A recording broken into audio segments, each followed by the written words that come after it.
Study IQ IAS, आपका selection हमारा mission. Good evening students, my name is Vishal, faculty of law at Study IQ। तो students, आप सभी का स्वागत है आज के हमारे वीडियो सेशन में। स्टूडेंट्स, आज के वीडियो सेशन के अंदर हम डिस्कस करने जा रहे हैं कुछ बहुत ही इंपॉर्टेंट।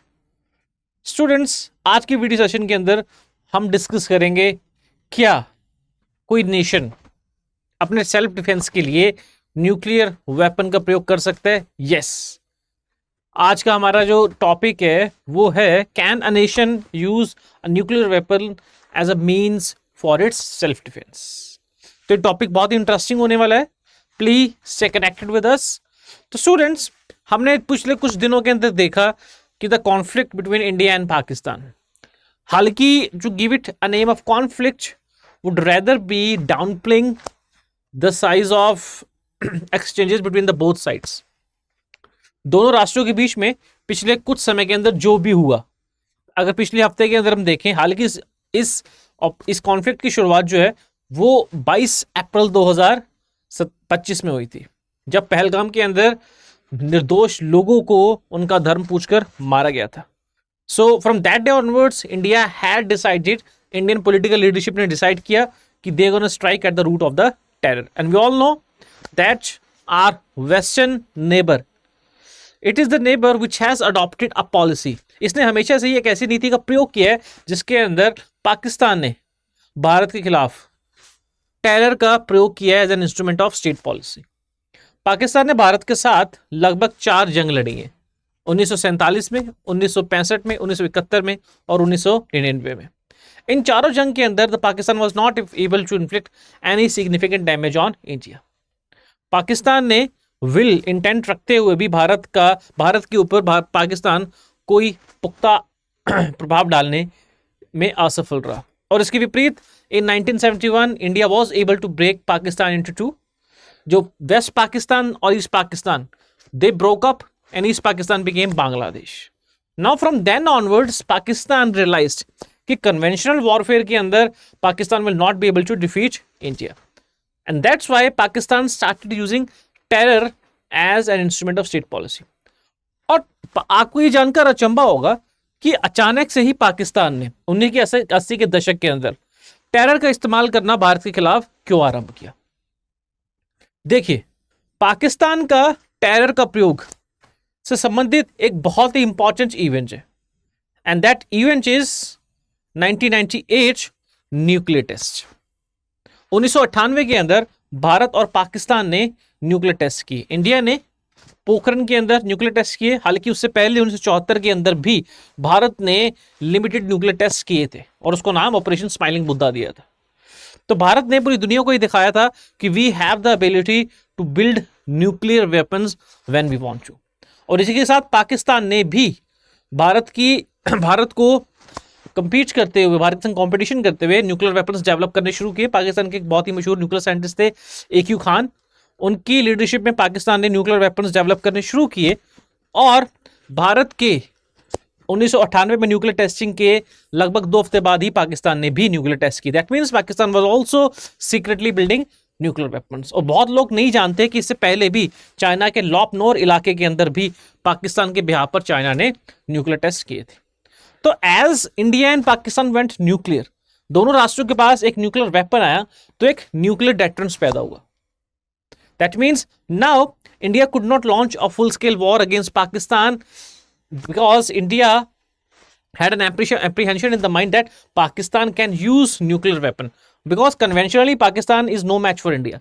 Conventional war के अंदर तो पाकिस्तान इंडिया के संग युद्ध नहीं कर सकता, लेकिन अगर पाकिस्तान इस कंडीशन में पहुंचा where it seems to Pakistan that it is likely to collapse, तो पाकिस्तान वहां पर न्यूक्लियर वेपन करने से नहीं कतराएगा। इसीलिए पाकिस्तान ने इस न्यूक्लियर ब्लैकमेल की आड़ में भारत पर टेरर का प्रयोग किया। Pakistan used terror as an instrument of state policy. Pakistan को पता था कि इंडिया कभी भी कन्वेंशनल लेवल में एस्केलेशन लैडर से एक हाथ से ऊपर नहीं चढ़ेगा, because then India risk being hit by Pakistan nuclear strike. तो क्या हम देखते हैं, इतना समझने के पश्चात हमने देखा किस प्रकार से पाकिस्तान ने न्यूक्लियर अम्ब्रेला, या जिसको हम आज की भाषा में न्यूक्लियर ब्लफ कह सकते हैं, न्यूक्लियर ब्लफ की आड़ में पाकिस्तान ने टेरर का प्रयोग किया। But the question here is, can any country, as we are reading for law optional, can any country use nuclear weapon as a means of self defense, or what is the international law about that? अभी हाल फिलहाल में operation सिंदूर की aftermath के अंदर कुछ ऐसी situations बनी जिन्होंने पूरी दुनिया का ध्यान आकर्षित किया, and I am not saying with any sense of irresponsibility, and the conditions were so severe that even Donald Trump tweeted. Donald Trump ने एक ट्वीट किया कि अगर इंडिया और पाकिस्तान सीज फायर के लिए एग्री ना होते so millions of life could have been lost. अगर भारत और पाकिस्तान अपने युद्ध में अपना मिलिट्री काइनेटिक एक्शन ना रोकते तो बहुत सी जानों का जान, लाखों जानों का जान जा सकता था। अब कन्वेंशनल वॉर के अंदर तो लाखों जानों का जान जाना असंभव है। That means there was something that was very very serious. कुछ ऐसा था जो बहुत ही सीरियस था और बहुत ही चिंताजनक था। देखिए, इंडिया ने 10 मई 8 से 10 मई के बीच में पाकिस्तान के 11 न्यूक्लियर बेसिस पर एयर स्ट्राइक्स की। पाकिस्तान ने भारत के ऊपर एक फतेह 2 मिसाइल, पाकिस्तान की बैलिस्टिक मिसाइल फतेह 2 मिसाइल से दिल्ली पर आक्रमण करने का प्रयास किया, but that missile was intercepted at Sirsa airbase.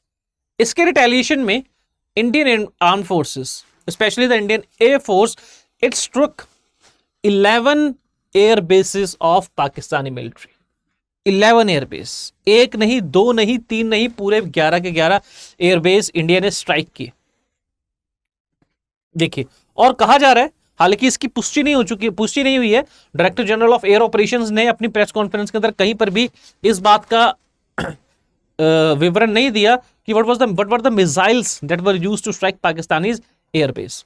But obviously we know that is operational details and that cannot be divulged because they need to be confidential. लेकिन कहा जा रहा है कि जिस प्रकार का भीषण आक्रमण पाकिस्तान के एयरफोर्सेस बेसिस पर किया गया, तो it is more likely that BrahMos missiles were used, right. BrahMos missiles जो है, there is a high probability that India ने अपने एयरक्राफ्ट से ब्रह्मोस मिसाइल्स का यूज किया और पाकिस्तान के लगभग 11 से 12 एयर बेसिस को स्ट्राइक किया, जिसके अंदर कुछ बहुत ही इंपॉर्टेंट एयरबेस भी थे, जैसे Noor Khan airbase, Sargodha airbase, Skardu airbase, Rahimyar Khan airbase, Bholari airbase. अब जैसे ही पाकिस्तान के एयर बेसिस पर स्ट्राइक हुई, अलार्म बेल्स स्टार्टेड रिंगिंग। अब हम सभी जानते हैं कि न्यूक्लियर वॉरहेड्स, पाकिस्तान के पास न्यूक्लियर वॉरहेड्स लॉन्च करने की capability from land and from sea है। मतलब पाकिस्तान मिसाइल्स के जरिए भी न्यूक्लियर वेपन्स लॉन्च कर सकता है और एयरक्राफ्ट के जरिए भी, एयर जेट्स के जरिए भी न्यूक्लियर वेपन्स लॉन्च कर सकता है। अब सामान्य सी बात है कि न्यूक्लियर वेपन्स या न्यूक्लियर वॉरहेड्स जो हैं वो पाकिस्तान के इन्हीं किसी एयर बेसिस के अंदर एयरक्राफ्ट्स के साथ अटैच होंगे, इंटीग्रेटेड होंगे। अब जैसे ही भारत ने पाकिस्तान के 11 major military bases, and Pakistan was very proud and it was very fearless that India could not strike its military bases so deep in Pakistan. Pakistan को इस बात का अंदेशा ही नहीं था कि इंडिया इतनी एफिशिएंसी के साथ, इतनी प्रिसीजन के साथ पाकिस्तान की न्यूक्लियर बेसिस पर स्ट्राइक कर सकता है। Now when India struck the nuclear bases, especially the Sargodha air base and the Mashraf air base, now what happens कि उसी समय, उसी दिन 10 मई की सुबह को पाकिस्तान के अंदर अलार्म बेल्स बजनी शुरू हो गई। अमेरिका, जिसने इस कॉन्फ्लिक्ट की शुरुआत में ये स्टांस लिया था, अमेरिका ने कहा था कि will not get into any conflict which is not hours, कि हम ऐसे किसी झगड़े विवाद में नहीं पड़ेंगे जो हमारा है ही नहीं। That means America first took the stand that it's not gonna intervene in the conflict between India and Pakistan. लेकिन ऐसा क्या हुआ कि अमेरिका ने 10 मई को इंटरवीन किया और एक लंबी बातचीत के पश्चात भारत और पाकिस्तान के संग सीज फायर, भारत और पाकिस्तान दोनों को प्रेस किया कि वो सीज फायर की ओर आगे बढ़े और अंत में सीज फायर हुआ। देखिए, from missiles to cease fire, how India and Pakistan pulled back from the brink. As nuclear war became a real possibility, Trump tasked Mark Rubio and JD Vance to contract the feuding countries. हालांकि कहा जा रहा है western media के अंदर, specially the reports from the Guardian, these are the reports from the Guardian, and they are saying कि Donald Trump ने America के वाइस प्रेसिडेंट और सेक्रेटरी ऑफ स्टेट को ऑर्डर्स दिए, डायरेक्शंस दी कि वो दोनों कंट्रीज एंगेज करें और उन दोनों को परसुएट करें कि न्यूक्लियर की एक्शन को सीज फायर करें। देखिए, this threat was seen to escalate further after India launched air strikes at 3 critical Pakistani air base, including Noor Khan base in the city of Rawalpindi, and the headquarters of the army and military wing who safeguard Pakistan nuclear weapons are based in Rawalpindi. जब भारत ने सरगोड़ा airbase पर आक्रमण किया, उसी के साथ साथ नूर गिब्बेज Khan airbase पर आक्रमण किया जो रावलपिंडी के अंदर स्थित है, तो पाकिस्तान के न्यूक्लियर वेपन्स का कमांड स्ट्रक्चर रावलपिंडी में ही सिचुएटेड है।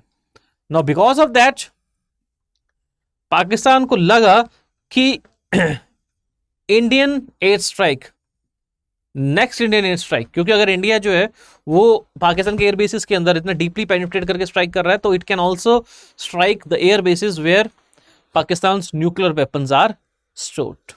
तो इसी कारण पाकिस्तान के प्राइम मिनिस्टर ने in a state of alarm he called the meeting of National Command Authority।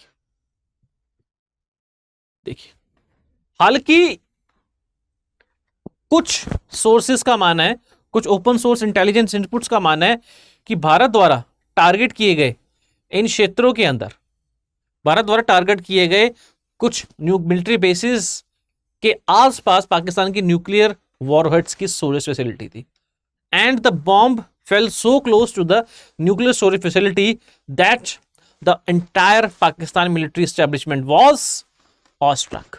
देखिए, unconfirmed reports have suggested that Indians targets included the nuclear facility at Kirna Hills। हालांकि मैं स्पष्ट कर दूं कि भारत के director general of air operations ने यह बात स्पष्ट की है कि उन्होंने किरना हिल्स फैसिलिटी पर आक्रमण नहीं किया, लेकिन जो रिपोर्ट सामने आ रही हैं, because countries due to certain strategic limitations, countries do not divulge full details, so we cannot say with 100% of certainty, लेकिन there are certain reports which are saying that India has targeted the area near Kirna Hills, Sargodha district के अंदर। ना किरना hills एक ऐसी जगह है जहां पर पाकिस्तान के न्यूक्लियर वेपन्स जो हैं वो स्टोर्ड रहते हैं, ठीक है, एंड पाकिस्तान का airbase Musharraf airbase is also adjacent to this Kirana hills facility.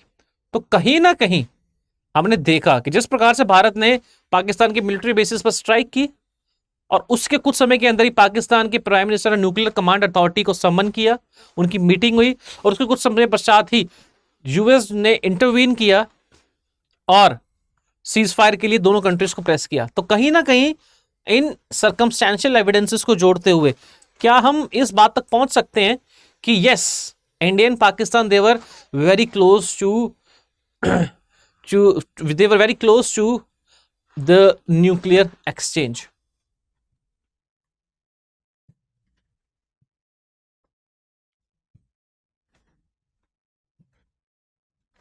Now, अभी हाल फिलहाल के दिनों में ही as discussed by me we have seen कि किस प्रकार से the things would have got very tense, परिस्थितियां कंट्रोल से बाहर हो सकती थी एंड गॉड नोज कि क्या हो सकता था।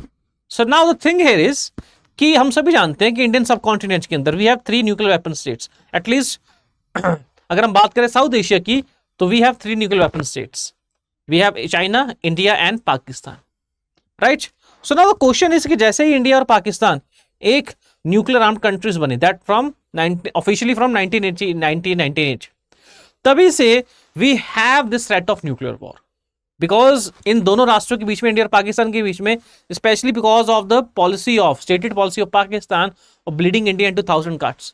पाकिस्तान की एक स्टेटेड पॉलिसी है कि वो भारत को इस प्रकार से चोटिल करना चाहता है कि भारत जो है 1000 स्थानों से भारत का खून रिसे।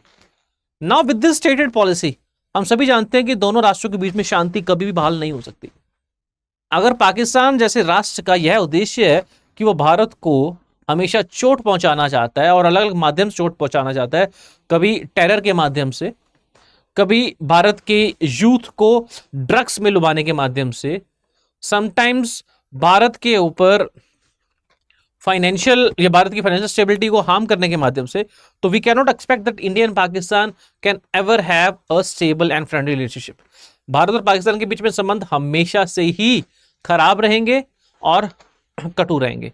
सो नाउ जब दोनों राष्ट्रों के बीच में संबंध, and we all know that's not gonna change, और हम ये भी जानते हैं कि दोनों राष्ट्र न्यूक्लियर वेपन स्टेट्स हैं, they are capable nuclear weapon states. तो प्रश्न ये आता है, क्या इंटरनेशनल लॉ न्यूक्लियर वेपन्स के प्रयोग को अप्रूवल, सहमति देता है?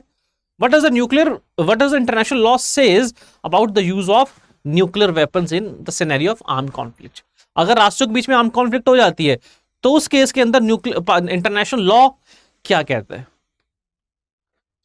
मैं आप सभी से क्लियर कर दूं कि आज तक पूरे विश्व के अंदर the countries have not made any effort to arrive at a convention. आज तक इंटरनेशनल स्तर पर ऐसी कोई ट्रीटी कन्वेंशन नहीं है जिसके अंदर राष्ट्रों ने न्यूक्लियर वेपन्स को प्रयोग ना करने का प्रण लिया हो। फिर भी 1996 में यूनाइटेड नेशंस के इंटरनेशनल कोर्ट ऑफ जस्टिस द्वारा एक एडवाइजरी ओपिनियन दिया गया। हम सभी जानते हैं international court of justice which is establish under the UN charter. International court of justice UN charter के थ्रू एस्टैब्लिश की गई है and it is the judicial organ of the United Nations. तो इंटरनेशनल कोर्ट ऑफ जस्टिस के पास दो प्रकार की jurisdiction होती है, contentious jurisdiction and advisory jurisdiction. तो एडवाइजरी जुरिसडिक्शन के तहत international court of justice, because it is a judicial organ, तो International court of Justice United Nations में सिक्योरिटी काउंसिल, जनरल असेंबली की रिक्वेस्ट पर लीगल इश्यूज पर अपना ओपिनियन देता है।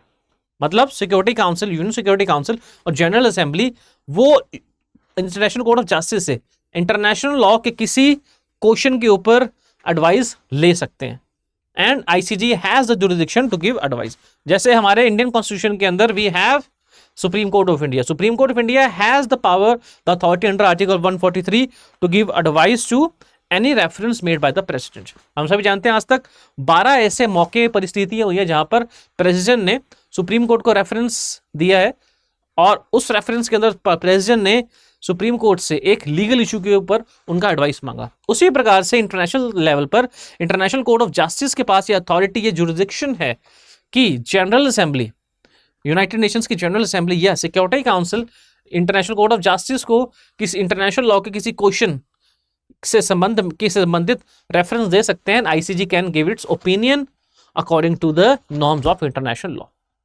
तो 1996 के अंदर यूनाइटेड नेशन जनरल असेंबली ने इंटरनेशनल कोर्ट ऑफ जस्टिस को यह रेफरेंस भेजा, क्या इंटरनेशनल लेवल पर use of nuclear weapons is legal? अंतरराष्ट्रीय स्तर पर क्या न्यूक्लियर वेपन्स का यूज लीगल है? आईसीजे द्वारा international laws, specially treaties, customs, उसके पश्चात the principles of law followed by civilised Nations, इन सभी नॉर्म्स, ट्रीटीज, कस्टम्स और प्रिंसिपल्स को अध्ययन करने के पश्चात, एनालिसिस करने के पश्चात एक एडवाइजरी ओपिनियन जारी किया गया। इंटरनेशनल कोर्ट ऑफ जस्टिस ने यह नोट किया कि अगर इंटरनेशनल कोर्ट ऑफ जस्टिस को यह देखना है कि क्या इंटरनेशनल लॉ के अंदर न्यूक्लियर वेपन्स का यूज लीगल है या नहीं, तो उन्हें यूएन चार्टर के कुछ प्रोविजंस देखने होंगे। यूएन चार्टर के आर्टिकल 2 पैराग्राफ 4 के अंदर सभी राष्ट्रों के ऊपर यह ऑब्लिगेशन डाली गई है कि सभी राष्ट्र एक दूसरे की political sovereignty and territorial integrity की सम्मान करेंगे। Every country will respect the territorial sovereignty and political independence of each other. और कोई भी राष्ट्र किसी अन्य राष्ट्र के खिलाफ ना तो बल का प्रयोग करेगा, none of the country will use force against each other and even they will use the threat of force against each other. तो यूएन चार्टर के आर्टिकल 2 पैराग्राफ 4 के अंदर स्पष्ट तौर पर लिखा हुआ है कोई भी राष्ट्र एक दूसरे राष्ट्र के खिलाफ बल का प्रयोग नहीं कर सकता, यह वर्जित, that is prohibited against international law. लेकिन उसी समय आर्टिकल 51 के अंदर कंट्रीज हैव द इंडिविजुअल और collective right of self defence. हर राष्ट्र के पास यह अथॉरिटी है कि अगर उसके ऊपर अनलॉफुल तरीके से आर्म्ड अटैक किया जाता है, एग्रेशन किया जाता है, तो उस राष्ट्र के पास यूएन सिक्योरिटी काउंसिल की सहायता मिलने तक यह अधिकार है कि it can defend itself against the armed aggression. तो एक तरफ तो United Nations charter, UN charter का आर्टिकल 2 प्रोहिबिट करता है, प्रतिबंध लगाता है किसी भी राष्ट्र द्वारा दूसरे राष्ट्र पर बल का प्रयोग। लेकिन उसके साथ साथ आर्टिकल 51 के अंदर यूनाइटेड नेशन यूएन चार्टर हर एक राष्ट्र को यह अथॉरिटी देता है कि वह अपनी आत्मरक्षा के लिए बल का प्रयोग कर सकता है। उसी प्रकार से article 42 United nation security council के पास भी यह अथॉरिटी है कि वह इंटरनेशनल पीस और इंटरनेशनल स्टेबिलिटी को बचाए रखने के लिए किसी अग्रेसर राष्ट्र के खिलाफ बल का प्रयोग कर सकते हैं, और उसके अंदर they can use force by land, air and sea. अब आपने ये देखा कि countries have the power to use force in case of self defence, right.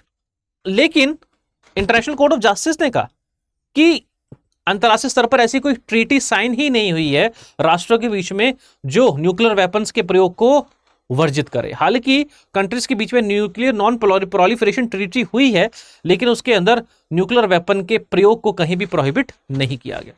तो अंतरराष्ट्रीय स्तर पर ट्रीटीज को अगर हम देखें तो ना ही यूएन चार्टर, ना ही न्यूक्लियर नॉन प्रोलिफरेशन ट्रीटी, और ना ही हैग कन्वेंशन 1907, हैग कन्वेंशन 1907 के अंदर यह वर्णन किया गया है कि use of nuclear weapons is against international law.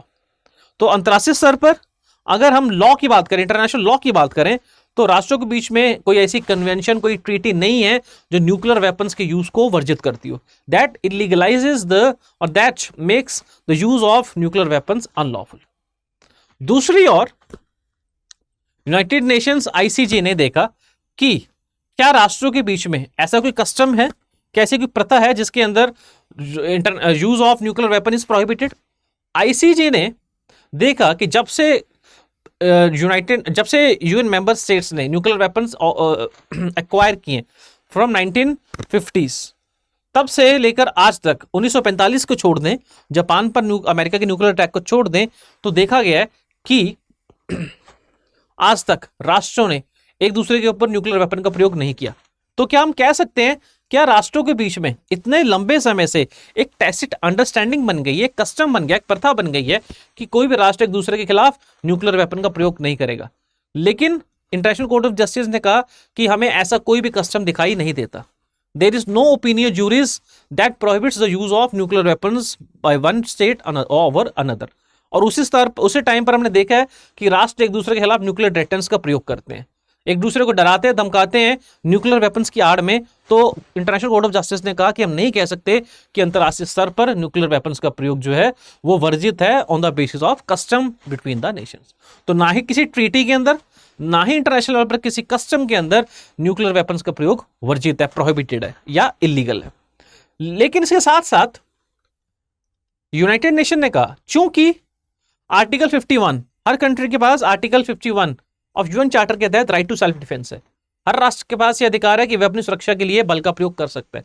लेकिन बल का प्रयोग मस्ट बी प्रोपोर्शनल, अनुपातिक होना चाहिए, और इतना इस लेवल का होना चाहिए, इस प्रोपोर्शन का होना चाहिए कि वो अपने ऊपर किए हुए अटैक को रोकने में सफल रहे। बल का प्रयोग कभी भी डिस्प्रोपोर्शनेट नहीं हो सकता। So on the principles of proportionality and on the principles of international humanitarian law, on the principles of international humanitarian law, जिसको हम laws and customs of war भी कहते हैं, दुनिया के अंदर over the period of time कुछ ऐसे लॉज डेवलप हुए हैं that guides the conduct of hostilities between the nation. ऐसे लॉ, ऐसी कन्वेंशन जो हैं वो इंटरनेशनल लॉ ले डाउन करती हैं कि राष्ट्रों के बीच में युद्ध के समय किस प्रकार से राष्ट्र एक दूसरे के खिलाफ जो है वो एक दूसरे के खिलाफ बल का प्रयोग करेंगे, या राष्ट्र बल युद्ध की स्थिति में भी कौन कौन से कार्य, कौन कौन से कृत्य, कौन कौन से एक्ट्स नहीं कर सकते। ऐसे सभी लॉज को इंटरनेशनल ह्यूमैनिटेरियन लॉज कहते हैं, जिसका मुख्य अंग है जिनीवा कन्वेंशंस, 4 महत्वपूर्ण जिनीवा कन्वेंशंस और एडिशनल प्रोटोकॉल्स। तो यूएन ने इंटरनेशनल ह्यूमैनिटेरियन लॉ के प्रिंसिपल्स को अप्लाई करते हुए कहा कि अगर हम इंटरनेशनल ह्यूमैनिटेरियन लॉ के प्रिंसिपल्स अप्लाई करें तो हमें देखेंगे कि आईएचएल के कुछ प्रिंसिपल्स कहते हैं कि राष्ट्र कब किसी भी स्थिति के अंदर किसी सिविलियन या नॉन कॉम्बैक्टेड के ऊपर बल का प्रयोग नहीं कर सकते। दूसरा, राष्ट्र ऐसे वेपन्स का प्रयोग नहीं कर सकते जो मिलिट्री इंफ्रास्ट्रक्चर के साथ साथ सिविलियन इंफ्रास्ट्रक्चर पर भी हानि पहुंचाए। राष्ट्र किसी भी प्रकार से कॉम्बैक्टेंट्स, मिलिट्री के ऊपर भी एबनॉर्मल या एक्सट्रीमली पेनफुल तरीकों का प्रयोग नहीं कर सकते। तो इसके अगर इंटरनेशनल ह्यूमैनिटेरियन प्रिंसिपल्स को देखा जाए तो ये साफ तौर पर उभर कर आता है, चूंकि न्यूक्लियर वेपन्स के प्रयोग से ना केवल मिलिट्री इंफ्रास्ट्रक्चर, मिलिट्री पर्सनल, लेकिन आम सिविलियंस की भी बड़ी मात्रा में मृत्यु होती है। उसी प्रकार से मिलिट्रीज के ऊपर एक पेनफुल तरीके से एक्शन किया जाता है।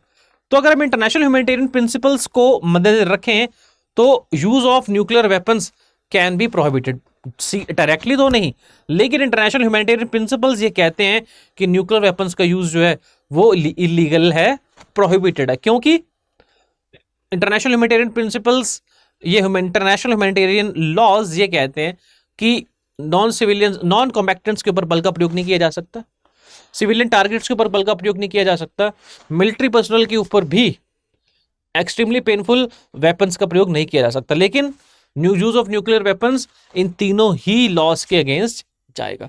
तो इंटरनेशनल ह्यूमैनिटेरियन प्रिंसिपल्स के आधार पर use of nuclear weapons is illegal. देखिए, ICJ concluded that neither customary nor conventional international law specifically authorizes or prohibits the threat of nuclear weapons. The threat or use of nuclear weapons would generally be contrary to rules of international law applicable in armed conflict. That means the principles of international humanitarian law, such as distinction between combatants and non-combatants and prohibition of unnecessary suffering. हालांकि extreme conditions के अंदर मान लो कि एक राष्ट्र दूसरे राष्ट्र पर न्यूक्लियर वेपन का प्रयोग कर रहा है, तो क्या उस समय अपनी सेल्फ डिफेंस के लिए एक राष्ट्र न्यूक्लियर वेपन्स का प्रयोग कर सकता है? आईसीजे के ओपिनियन के अंदर इस प्रश्न का उत्तर कंक्लूसिवली डेफिनेटली नहीं दिया गया। ICJ has not given a conclusive and definite answer कि whether a country can use nuclear weapon in its self defence, क्योंकि ऐसा एक्सट्रीम केस हो सकता है जब सामने वाला राष्ट्र आपके ऊपर न्यूक्लियर वेपन प्रयोग करने जा रहा हो, तो स्थिति के अंदर उसको रोकने के लिए और खुद को डिफेंड करने के लिए can you use nuclear weapon as a means of offence? तो इस स्थिति के अंदर आईसीजे ने कोई भी डेफिनेट लॉ नहीं दिया है। देखिए, the ICJ could not definitely conclude whether the threat of use of nuclear weapons would be lawful और unlawful in extreme circumstances of self defence where a state survival is at stake. देखिए, उसी प्रकार से court ने, जब court यह conclusively define नहीं कर सका, कोर्ट ने कंक्लूसिवली यह तय निर्धारित नहीं किया कि अंतरराष्ट्रीय स्तर पर न्यूक्लियर वेपन का प्रयोग इज इट लीगल और इलीगल, तो कोर्ट ने अंत में राष्ट्रों से यह अर्ज किया, इंटरनेशनल कोर्ट ऑफ जस्टिस ने राष्ट्रों से यह अर्ज किया, रिक्वेस्ट किया कि वह न्यूक्लियर नॉन प्रोलिफरेशन ट्रीटी के आर्टिकल 4 के तहत, आर्टिकल 6 के तहत न्यूक्लियर डिसआर्मामेंट के लिए प्रयास करें।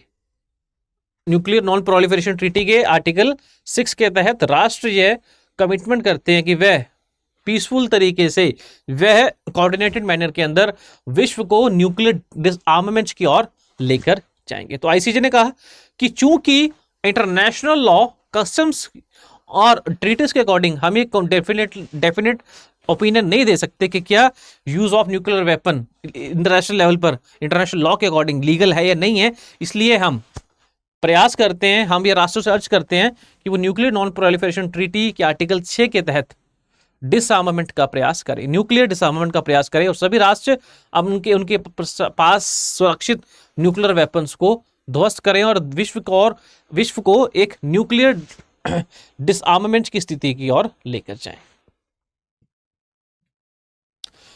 अब हमने देखा कि अंतरराष्ट्रीय स्तर पर there is no definite law, there is no treaty, no convention, no custom that either permits और prohibits the use of nuclear weapon.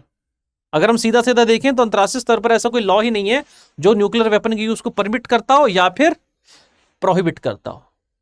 Self defence के लिए it can be seen, ICJ ने भी इस बात का डेफिनेट आंसर नहीं दिया कि क्या एक्सट्रीम कंडीशन में राष्ट्र सेल्फ डिफेंस के लिए न्यूक्लियर बॉम्ब का प्रयोग, न्यूक्लियर वेपन का प्रयोग कर सकते हैं।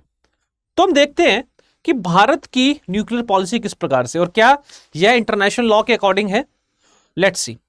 देखिए, भारत ने जब इंटरनेशनल स्तर पर यह अनाउंसमेंट की कि they have conducted nuclear test, उसके साथ साथ भारत ने एक रिस्पॉन्सिबल पावर की तरह एक न्यूक्लियर डॉक्ट्रिन तैयार की, जिसको बोलते हैं नो फर्स्ट यूज पॉलिसी। इस पॉलिसी के तहत नाम से ही समझ में आता है कि India has affirmed that India will never firstly use nuclear weapon. Bharat कभी भी किसी राष्ट्र के खिलाफ पहले न्यूक्लियर वेपन का प्रयोग नहीं करेगा। भारत के पास न्यूक्लियर वेपन्स स्टोर और न्यूक्लियर वेपन्स रखने का, भारत के पास न्यूक्लियर वेपन्स के होने का सिर्फ एक ही उद्देश्य है, that is building a credible minimum deterrent, कि कोई भी राष्ट्र भारत की ओर आंख उठाकर ना देख सके, भारत पर आक्रमण करने का प्रयास ना कर सके, और उन्हें इस बात का हमेशा डेटरेंस रहे, डर रहे कि India is a nuclear weapon state. तो इसीलिए इंडिया सेज कि हमारे पास न्यूक्लियर वेपन्स होने का एक मात्र कारण है कि हम दूसरे राष्ट्रों को ये में डेटरेंस क्रिएट करना चाहते हैं कि वो शांतिपूर्वक तौर पर हमारे साथ रहें और हमारे ऊपर बल का प्रयोग करने का प्रयास ना करें। और हम पहले फर्स्ट किसी भी राष्ट्र के ऊपर न्यूक्लियर वेपन का प्रयोग नहीं करेंगे। लेकिन अगर भारत पर न्यूक्लियर वेपन का प्रयोग होता है, फिर पहली स्ट्राइक के बाद ही हम डिस्प्रपोर्शनेट तरीके से ऐसे रिस्पॉन्ड करेंगे कि हम अपने प्रतिद्वंदी के ऊपर अनएक्सेप्टेबल डैमेज इन्फ्लिक्ट करेंगे। तो इंडिया क्या कहता है कि हम पहले किसी पर आक्रमण नहीं करेंगे, we will not use nuclear weapon firstly. कई राष्ट्र हैं जिनके पास NFU नहीं है। पाकिस्तान के पास non nuclear no first use policy नहीं है, चाइना के पास भी नहीं है, लेकिन India as a responsible power से कि हम पहले समय न्यूक्लियर वेपन का प्रयोग नहीं करेंगे। लेकिन अगर हम पे स्ट्राइक की जाती है तो now we will not shy away from using nuclear weapon and we will inflict unacceptable damage. तीसरा, इंडिया कहता है कि न्यूक्लियर अटैक्स की रिस्पॉन्सिबिलिटी की अथॉरिटी हमेशा सिविलियन पॉलिटिकल लीडरशिप के पास ही रहेगी, आर्मी के पास नहीं रहेगी। चौथा, इंडिया ने कहा है कि हम कभी भी एक नॉन न्यूक्लियर वेपन स्टेट के खिलाफ न्यूक्लियर वेपन का प्रयोग नहीं करेंगे। अगर ऐसी स्थिति बनती है कि इंडिया के न्यूक्लियर वेपन का प्रयोग करना पड़े तो India will only use nuclear weapon against a nuclear weapon state. देखिए, उसी प्रकार अगर भारत की सेनाओं पर, भारत में या पूरे विश्व में कहीं भी बायोलॉजिकल और केमिकल वेपन्स से अटैक होता है तो India can use nuclear weapons. उसी प्रकार से भारत कभी भी न्यूक्लियर प्रोलिफरेशन नहीं करेगा, भारत कभी भी न्यूक्लियर वेपन्स में ट्रेड नहीं करेगा। भारत यह प्रयास करेगा कि विश्व के अंदर हमेशा न्यूक्लियर डिसआर्मामेंट के प्रति कमिटमेंट बने। भारत पूरी तरह से प्रयास करेगा कि विश्व जो है वो नॉन डिस्क्रिमिनेटरी तरीके से सभी विश्व के सभी राष्ट्र जिनके पास न्यूक्लियर वेपन्स हैं वह मिलकर न्यूक्लियर फ्री वर्ल्ड की कल्पना करें और न्यूक्लियर वेपन्स को डिस्ट्रॉय कर दें। So India being a responsible power has maintained no first use policy. अगर हम इंडिया की NFU को देखें तो हमने स्पष्ट तौर पर देखा है कि इंडिया की policy is not going against international law. International law के अंदर we have right to self defence under article 51 that says कि we can prevent a country to inflict damage on us by using force. Force जो है वो किस weapons का प्रयोग होना चाहिए ये स्पष्ट तौर पर बताया नहीं गया है। तो ऐसी स्थिति जिसके अंदर भारत पर एक न्यूक्लियर अटैक होता है या न्यूक्लियर अटैक होने की आशंका भी है, क्रेडिबल इंफॉर्मेशन है कि भारत पर न्यूक्लियर अटैक होना चाहना है, तो उस स्थिति में अपने सेल्फ डिफेंस के लिए we can use nuclear weapons and it is not prohibited under international law. तो आज हमने पढ़ा कि किस प्रकार से न्यूक्लियर वेपन्स का प्रयोग अंतर्राष्ट्रीय स्तर पर वर्जित है या परमिटेड है। तो जनरली आज की क्लास के अंदर we have learn the intricacies of the legality of use of nuclear weapons according to international law. तो स्टूडेंट्स ऐसी ही वीडियोस के संग please stay connected with Study IQ। Students, हम सभी जानते हैं लॉ एक ऐसा सब्जेक्ट है जो पिछले कुछ समय के अंदर एक सक्सेसफुल ऑप्शनल सब्जेक्ट के तौर पर उभरा है। We at Study IQ offer law programme and I personally take the law programme. हमारे प्रोग्राम के कुछ एसेंशियल कंपोनेंट्स है that I will like to discuss with you. हमारे प्रोग्राम के अंदर we have answer writing sessions on regular basis. हम हमारे programme के अंदर हम हमेशा इस बात को प्रयास करते हैं, I personally teach the students how to write down better answers. Answer writing can be improved with practice.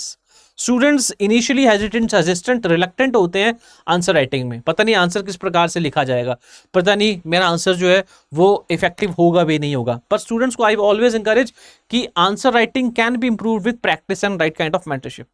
अगर आप शुरू ही नहीं करोगे you will not be able to achieve skills, तो इसलिए you will not be able to attain skills. इसीलिए answer writing better करने के लिए I regularly encourage the students to go for answer writing and I personally check their answers and give them feedback. इसके साथ साथ we always integrate the current legal developments with our syllabus. हमने देखा है कि लॉ ऑप्शनल के अंदर ज्यादातर क्वेश्चन स्टैटिक होते हैं, but recent legal developments are good material for questions. तो बहुत बार देखा गया कि सुप्रीम कोर्ट की कुछ landmark judgement specially related to constitutional law या फिर किसी लॉ के अंदर अमेंडमेंट्स या चेंजेस क्वेश्चंस बनकर आते हैं। तो इसीलिए we ensure that students are apprised of the latest current developments so that they can tackle all the questions in the examination. इसके साथ साथ हमारे प्रोग्राम के अंदर we have a mentorship programme that extends up to the period of 30 months। तो 30 महीनों के दौरान स्टूडेंट्स फैकल्टी को एक्सेस कर सकते हैं and they can resolve their doubts related to their preparation. इसके साथ साथ we also provide access to Gyan Bhandar programme, जिसके अंदर students can watch the videos such as the video as shot by me. इन वीडियोज के अंदर we have discuss the topic related to international law at such a great detail. हमारी videos के अंदर हमने आज की इंटरनेशनल लॉ की तरह कई ऐसी वीडियोस बनाई हैं जिसके अंदर हमने लॉ के न्यूएंसेस पर डिस्कशन की है। तो students can access all of these videos through the Gyan Bhandar programme. तो students again I am repeating that हमारा बैच शुरू हो रहा है 21 मई 2025 से we are starting a new batch and in that we are starting with international law. तो students who are interested in opting law as an optional, so it is a good chance for you to prepare yourself and secure your dream service. I hope you success. All the best from my side. Thank you. Study IQ IAS, आपका selection हमारा mission.